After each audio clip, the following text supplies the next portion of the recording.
ضلع ہری پور کو صوبہ خیبر پختونخوا کا ایک اہم ضلع سمجھا جاتا ہے کیونکہ صنعتی لحاظ سے یہ ایک بڑا ضلع ہے۔ یہاں پر بڑی بڑی صنعتی یونٹ جیسے ٹیلی فون فیکٹری، ہری پور fertilizer, Pak China fertilizer, Tarbela cotton mills, best way cement, Dewan cement اور کئی سینکڑوں کی تعداد میں چھوٹے بڑے کارخانے موجود ہیں۔ اور ان میں سے زیادہ تر انڈسٹری ضلع ہری پور کی یونین کونسل ہتار میں واقع ہے،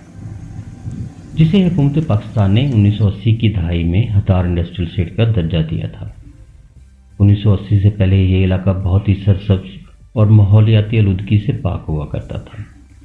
اور یہاں کے لوگ کھیتی باڑی کر کے اپنے لیے صاف اور صحت مند خوراک اگاتے تھے۔ لیکن 1980 کے بعد یہاں کے حالات تبدیل ہونا شروع ہو گئے، کیونکہ یہاں پر زیادہ تر زمینوں پر قبضہ کر کے یا پھر بہت ہی کم پیسوں کے عوض یہاں کے کسانوں سے زبردستی زمینیں لے لی گئیں، اور جس پر بڑی بڑی صنعتی یونٹس لگائے گئے، اور اس کا زیادہ تر خمیازہ خواتین کو بھگتنا پڑا۔ جی اساں کو جڑیاں فیکٹریاں لگی ہوئی نے، یہ اساں بہت نقصان پہنچا رہی نے، اس وجہ سے اسی بہت تکلیفاں چاں۔ اساں نے کہا فصل بوٹا مال ملیشیا سب تباہ ہو رہے ہیں، انسان بھی تباہ ہو رہے ہیں۔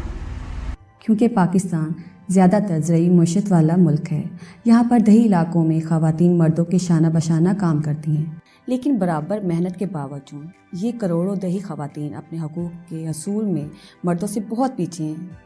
جس کی وجہ بدرشئی ہے۔ مگر اب پاکستان کسان مزدور تحریک کے خاص طور پر مرد ساتھیوں نے ایف کی بدولت یہاں کی خواتین کو اپنے حقوق سمجھانے اور اپنے حقوق کی خاطر آواز بلند کرنے کے لیے بھرپور ساتھ دیا، جس کی وجہ سے یہاں کی نوجوان لڑکیاں خواتین کے حقوق کے لیے سامنے آئیں۔ میرا نام عروج ہے اور میں PKMT کی ممبر ہوں، اور جو ہے میرے بابا PKMT میں کام کرتے ہیں، جس کی وجہ سے مجھے بھی شوق پیدا ہوا کہ میں بھی PKMT میں کام کروں۔ عورتوں کو آگے لانے کے لیے میں نے اپنے گھر سے یہ شروع کیا، اور میری بیٹی جو ہے میرے ساتھ عورتوں کی موبلائزیشن کے لیے، میری بیوی جو ہے عورتوں کی موبلائزیشن کے ساتھ میرے کام کے ساتھ شانہ بہ شانہ کھڑی ہیں، اور مجھے بہت اب حوصلہ بھی ہوا ہے، اور ہمارا کام جو ہے وہ بھی آسان ہوا ہے کہ کم از کم ہمارے علاقے کی عورتیں جو منظم ہو رہی ہیں، تو اس میں مجھے گھر سے بہت زیادہ جو ہے مدد ملی ہے، اور میں کافی زیادہ اب مطمئن ہوں۔ ایک ادارہ ہے Asia Pacific forum on women law and development, جو کہ APWLD کے نام سے جانا جاتا ہے۔ اس نے ایک تحقیق کا طریقہ اس طرح شروع کیا جس کو یہ لوگ فیمنسٹ پارٹیسپیٹری ایکشن ریسرچ کہتے ہیں، FPAR کے نام سے، جس کا مقصد یہ ہوتا ہے کہ آبادیاں اپنے مسائل کا خود احاطہ کریں، تحقیق کریں، اور وہاں پہ ایک جدوجہد کی شکل سامنے لائیں عورتوں کے حوالے سے۔ ہم نے FPAR کا کام شروع کیا ہے، اور یہ FPAR کرنے کا مقصد یہ تھا کہ عورتوں میں خوداعتمادی پیدا ہو اور ان میں شعور پیدا ہو۔ اور FPAR کرنے میں بہت زیادہ مشکلات بھی پیش آئی ہیں، کیونکہ ہم جب میٹنگ رکھتی تھی اور عورتوں کو گھروں سے بلا کر لاتی تھی، لیکن کچھ عورتیں نہیں آتی تھیں اور بولتی تھی ہمیں کیا دو گے، اس سے ہمیں کیا فائدہ ہوگا۔ وہ یہ تو نہیں سمجھتی ان کے لیے فائدہ ہے، انہیں اپنے حقوق کا نہیں پتہ کہ ان کے کیا حقوق ہیں، ان کو مردوں کے برابر حقوق ہیں، اور لڑکیوں کو پتہ چلا ہے کہ ہمارے یہ حق ہیں، ان پر ہمارا اختیار ہے ان مسائل پر، تو وہ موبلائزیشن بھی ہوئی ہیں، اور انہوں نے باقاعدہ بولنا بھی شروع کیا کہ ہاں ہمارے یہ حق ہے، اور ہم مردوں کے پیچھے نہیں ہیں، ہم مردوں کے برابر ہی ہیں۔ مطلب ہمارا ماحول اس طرح ہے کہ جب لڑکی پیدا ہوتی ہے نا، جو بھی لڑکی پیدا ہوتی ہے، اگر بیٹا پیدا ہو تو خوشیاں منائی جاتی ہیں، ہاں جی بیٹا آیا بیٹا ہے۔ لڑکی پیدا ہوتی ہے کیوں دکھ منایا جاتا ہے، پھر عورت کو کیوں نہیں حق دیا جاتا اس کا۔ عورتوں کے مسائل آئے ہیں جس میں عورتوں پر بہت زیادہ تشدد کیا جاتا ہے، ان کو حقوق نہیں دیے جاتے، اور ان کو مردوں سے بہت زیادہ کم تر سمجھا جاتا ہے، اور یہ جو ہے یہ مسائل پوری دنیا میں عورتوں کے ساتھ پیش آ رہے ہیں۔ یہ نہ صرف ہمارے معاشرے میں ہے بلکہ پوری دنیا میں ہے، اور عورتوں پر بہت زیادہ ظلم ہو رہا ہے۔ مرد عورتوں کو خود سے کم تر سمجھتے ہیں، ان کو نہ ہی اسکول جانے کی اجازت دیتے ہیں اور نہ ہی فیصلوں میں شامل کیا جاتا ہے۔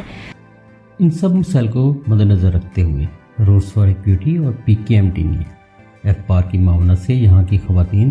اور بالخصوص نوجوان لڑکیوں کو مختلف امور کے حوالے سے کہے بگائے ان کی استعداد کار میں اضافہ کیا گیا، جس میں تحقیق کرنے کے طریقہ کار، عورتوں کو منظم کرنا اور اپنے حق کی خاطر آواز اٹھانا کے پہلوؤں پر مختلف زاویوں سے تربیت کی گئی۔ تو میں رضا وومن نیشنل کور گروپ کی ممبر ہوں۔ میں نے PKMT میں بہت سارا جگہوں پہ گئی، بہت سی ٹریننگ لی میں نے۔ جب ہم نے FPAR کیا تو اس میں ہم نے ہیلتھ ٹریکنگ،